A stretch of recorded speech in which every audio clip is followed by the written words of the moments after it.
Hi everyone, we're starting on Unit 6 today of Trigonometric Functions. Starting with Lesson 6.1, Radian Measures. The word radian is derived from its radius. It is one of the units for measuring angles, the other one being degree. When the arc length equals to the radius, then we say the angle that formed that arc is equal to 1 radian.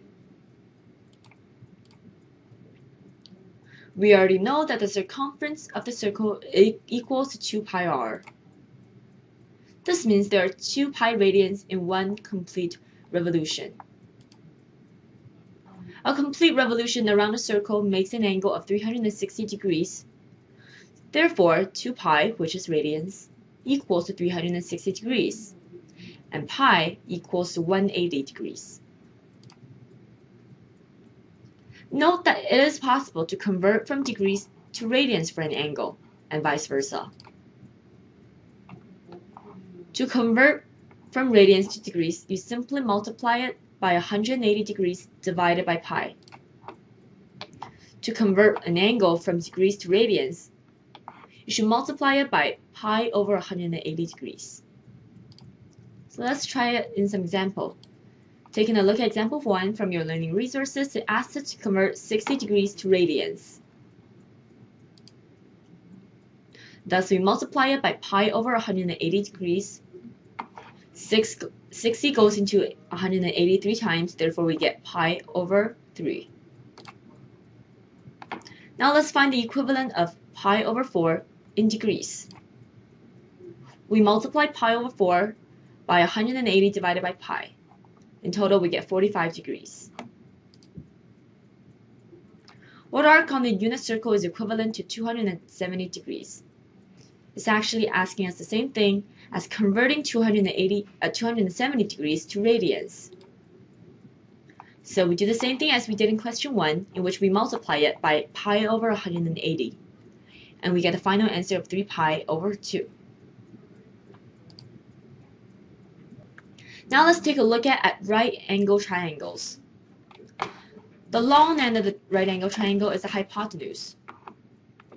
The one that's opposite of the angle is called the opposite side, and the other one is called the adjacent. These are 3 useful equations that you must memorize, in which sine delta, which is the angle, equals to the opposite over hypotenuse. Cosine equals to the adjacent over hypotenuse, and tan of the angle equals to opposite over adjacent. One memory aid often used is SOHCAHTOA, in which it took the first letter of everything of sine opposite hypotenuse, that's SOH, and it's just a memory aid to help you memorize it better. The cosecant of the angle equals to 1 over the sine of the angle. The secant equals to 1 over cos, and the cotangent equals to 1 over tan. Now let's take a look at some basic triangles. The first triangle has a corner of 30 degrees, and the other one has a corner of 60 degrees.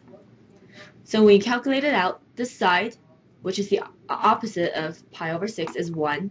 This side is 2, and this side is square root of 3. In the second triangle, we have both of these corners being 45 degrees, and it's a right triangle, so the other one must be 90 degrees. And it has a value of the side 1, 1, and square root of 2. So when we're asked to find the sine of pi over 3, we simply refer to this basic triangle. Remember that sine is opposite over hypotenuse. So here we have the square root of 3 divided by 2. And that will be our final answer for sine of pi over 3. For cos of pi over 6, we simply refer back to the triangle again. Cos is the adjacent over the hypotenuse, so that would give us pi over 3, not pi over 3, that's square root of 3 divided by 2. And this is from this angle's view. So that will give us a total answer of square root of 3 over 2. When we have to find tan of pi over 4, that's opposite over adjacent, 1 over 1, That's going to be 1 as the final answer. When we have to find the sine of pi over 4, that would be opposite over hypotenuse 1 over square root of 2. That's going to give us the final answer. And if we have to find the cosecant, remember cosecant is 1 over sine.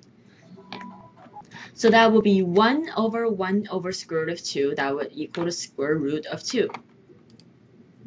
So that's the end of this lecture. Thank you guys for watching. Remember to do your assignments and upload them for the teacher to mark. And I'll see you guys next lecture.